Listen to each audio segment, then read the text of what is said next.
Hello, my name is Lawrence or Larry Sinclair. I'm producing this video as a direct response to Barack Obama's weekly radio or, quote, YouTube address, in which he continues to try to imply that Republicans are somehow against putting Americans back to work. In Barack Obama's weekly address, he reiterated his demand that the American Jobs Act, which is his so-called jobs bill, be passed and be passed in its entirety and be passed now. Mr. Obama decided he wanted to ask flat out if Republicans were against putting teachers, police officers, and firefighters back to work. I want to address Mr. Obama's implications in his weekly address, as well as give a message to Republicans that you need to stop worrying about the regulation and start relating to the American people. Because the response that should have been applied by the Republican Party to Barack Obama's weekly address should sound something like this. After listening to the official Republican response, I felt that someone should directly respond to Barack Obama's attempts to convince the American people that Republicans are somehow against putting Americans back to work. First, Mr. Obama, you have had almost 3 years to address the unemployment in this country, and 2 of those years was with a Democratic-controlled House, Senate, and White House. Yet, unemployment was not a priority for the Democratic Party. Unless, of course, you consider extending unemployment benefits up to approximately 2 years for the unemployed, with money that the states did not have, nor did the federal treasury have, but yet somehow printed, and now the states are on the hook for refunding the federal government those extended unemployment benefits. Allow me to respond to the specific questions you raised in an attempt to paint Republicans as being against putting Americans back to work.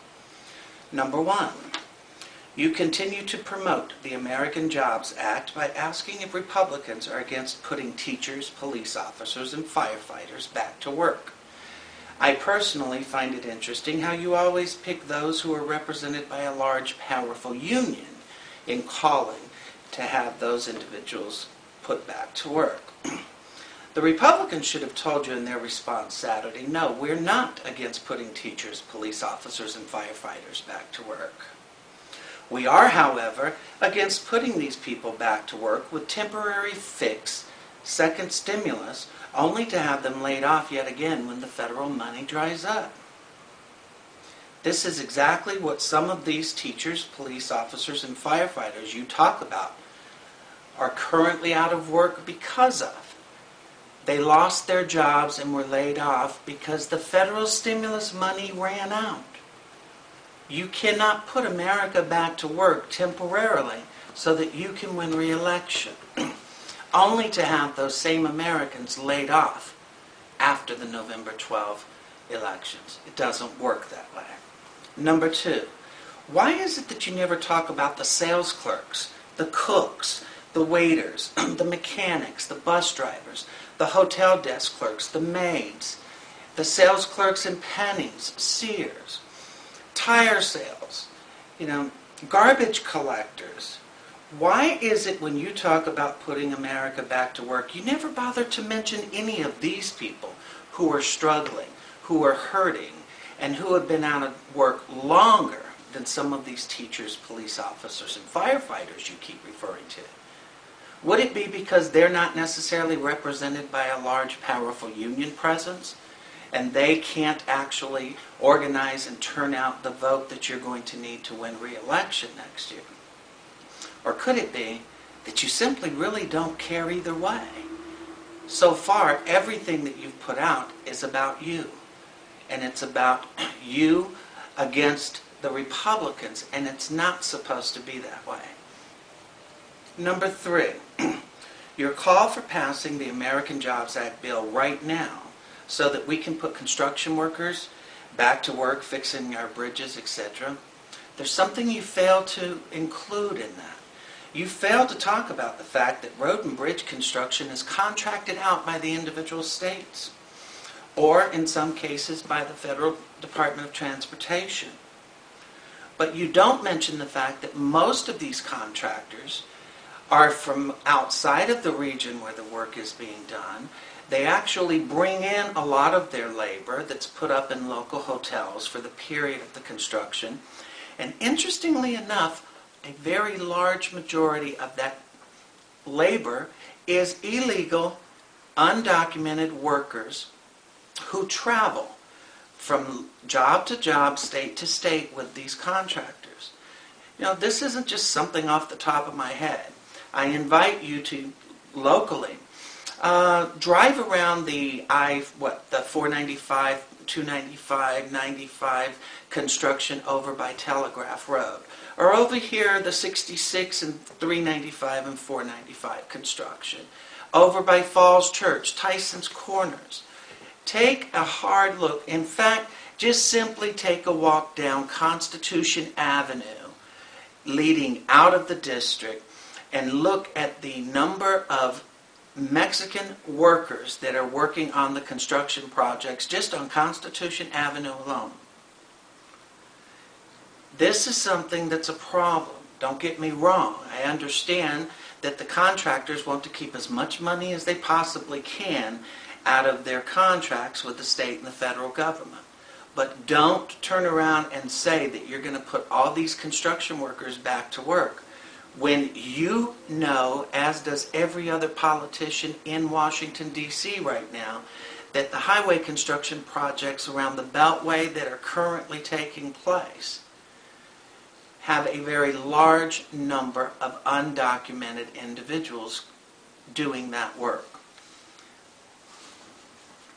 Republicans are not against putting Americans back to work. They are, however, as am I, and a whole lot of the American public, are against another $500 billion stimulus that will temporarily put some back to work, but those would be mostly union-represented workers who will be laid off again when the federal money dries up. Republicans are not against putting America back to work, but they are against you and your administration's efforts to pick and choose what Americans get a job and what Americans do not. Republicans are for putting the convenience store clerks, the auto mechanics, the hairstylists, the hardware store clerk, the grocery store baggers and stockers, the truck drivers, the bus drivers, the waiters, cooks, bartenders, hotel clerks, maids, tour guides, etc., and it goes on and on. Those are the Americans that the Republicans are for putting back to work, along with the teachers and the police officers and the firefighters. Republicans are for putting all of America back to work, and not just those who can turn out the vote for their re-election.